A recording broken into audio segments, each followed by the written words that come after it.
watching CycleCruza's all-in-one motorcycle channel. Subscribe today. So I bought this cargo van that I plan on turning into a camp-out, bug-out vehicle, so I can bug out with my motorcycle. You are watching my bug-out van build series. Hey, be sure to check out my bug-out van build series. Video links are in the description section of this video.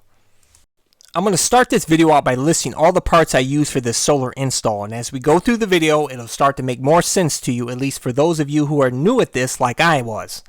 We'll start it off. I purchased a 40 amp mppt solar controller. I was told to get this premium solar controller, which costs over $100 more than the PWM solar controller, because this mppt solar controller will extract the most amount of power out of your solar panels. So really it doesn't pay to go cheap here if you want to get the maximum power out of your panels. So pay that extra $100 plus and get the mppt solar controller. Next up, I bought 255 amp hour deep cycle dry cell sealed AGM batteries, and the reason why I went with this is because I bought them off of Amazon. They're delivered to your door, and these batteries are heavy as hell, and you don't have to worry about any leaks or anything because they're sealed, they're dry cell, and you can mount them in any position. So I highly recommend these batteries. So far they're fantastic. But okay, next up, 1000 watt pure sine wave inverter. I did go cheap here. This is like the cheapest pure sine wave 1000 watt inverter that you can get. Got a lot of good reviews. I'll let you guys know in the future on how good it is. So far, so good. Next up, I bought 400 watt bendable monocrystalline solar panels, and the reason why I went with these bendable panels, which are nearly 50% more than the regular ones, is because these are thin, lightweight. They have a very low profile. When you put them on your van, you can hardly tell they're there. And also, you don't have to worry about wind drag issues, which can reduce your fuel efficiency. I decided to wire these panels in parallel over series because from my understanding, if you wire it in series and you get shading on one panel, it makes the other panels ineffective, thus reducing your total power output of your solar panels. But some people will debate me on that. Don't debate me. I was just told that, so I went by what I was told. However, because I'm wiring these panels in parallel, I had to purchase 8 5-foot extension cables at $10.99 a pop. Yeah, an extra $90 to wire these panels in parallel. Yeah, tell me about it. Anyways, as far as wiring, I went to Lowe's to save some money because they sell wire by the foot. 4-gauge wire at 89 cents a foot and 8-gauge wire at 59 cents a foot. The 4-gauge wire is to wire the batteries in parallel, and the 8-gauge wire is to wire the solar controller to the batteries. And as far as the ring terminals to make the wire connectors, I just purchased those off of Amazon. And I also bought a 40 amp inline fuse for the inverter, and I bought 3 pairs of branch connectors and 2 20-foot 10-gauge cables that go from the solar panels to the solar controller. By the way, links to get all these items will be in the description and comment section of this video. Okay, now let's proceed to the installation of this solar setup. Okay, here are solar panels wired in parallel. Very simple. Just take positive with positive and negative with negative and use those branch connectors, and you just make one positive and one negative connection. Okay, and here's what it looks like with solar panels wired in series. As you see here, you don't need branch connectors and you don't need extension cables. However, the drawback with this series setup is that if you get shading on one panel, it makes the other panels ineffective, or at least that's what I was told. The first step I did was set up the cables in the house, and I used zip ties to reduce the bulk from the extension cables. To make this wiring process more simple and less confusing, I did the negatives first and then the positives. And this is the end result, one for the negative and another one that looks just like this for the positive. Next step, I went ahead and took some rubbing alcohol and cleaned the roof of the van to prepare it for the adhesive. And I went ahead and cleaned the back of the solar panels with rubbing alcohol as well.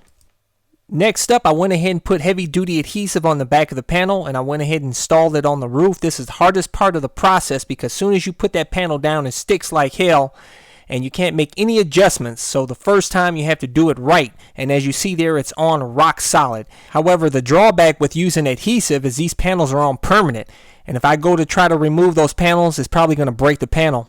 Okay, here's all 4 panels installed. I left plastic on the last one to show you that each one is wrapped in plastic. However, I noticed that when I removed the plastic, one of the panels had a mark on there, which I was kind of pissed off, and the other one had some scratches. So if you buy these type of panels, make sure to remove the plastic as soon as you get them. If you see any imperfections, have the company replace them. Next up, I use white Gorilla Tape to seal the edges to prevent wind and air from getting underneath the panels. And I tell you, this Gorilla Tape is really strong and it's also weatherproof as well. I even put an extra strip at the front edge to make sure that nothing gets underneath there. And I also went ahead and put tape over the eyelets. Okay, here's the mess I'm also going to have to clean up. But until then, we're going to go ahead and do the wiring inside the van. What's cool about this Chevy Express van is all you have to do is remove those bolts there, and those plastic pieces, you can run the wires through there, and there's an opening to the inside of the van there. There's a rubber boot that I had to remove, and that'll give me access to inside the van. As you see, that wire runs down very easily, goes right through that hole, and then I made a rubber boot to seal it. I started with the negative wire first, by the way. Then I just took the wire from the inside there and ran it up along the back corner into the rib section, and then down that middle rib that goes down to the battery box where the solar controller is sitting on top of. Then just go ahead and feed the negative wire in and screw it down. Next, I went ahead and wired the battery to the solar controller, put the negative in first and then the positive, and then I went ahead and brought down the positive wire from the solar panels and connected it to the solar controller just as I just showed you.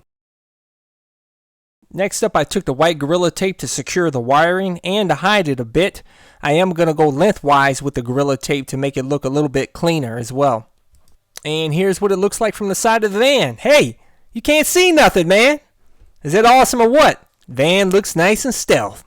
Here's a view up top the very next day. It did rain that night. As you see there, it looks nice and clean. The panels conform to the roof of the van. Awesome so far. Thumbs up. Okay, now let's take a look inside the van and check out the solar controller since everything is connected. As you see there, we got green light for the solar panel, means it's working, and the battery, green light is flashing, meaning the batteries are full, 13.6 volts. As you see there, all good, and today was actually overcast. Fully recharged my batteries. Awesome! By the way, I forgot to mention, I did purchase this solar controller meter. So I will also include a link to where you can get this in the description and comment section of this video. Hey, make sure to stay tuned for my upcoming audio build video.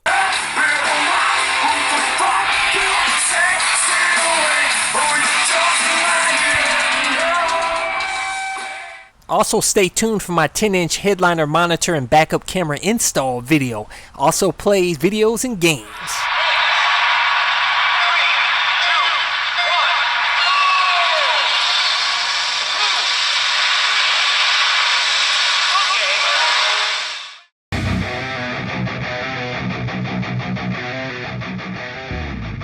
As always, links to all items shown in this video are located in the description and comment section of this video. Thank you for watching, and until next time, I'll catch you all later.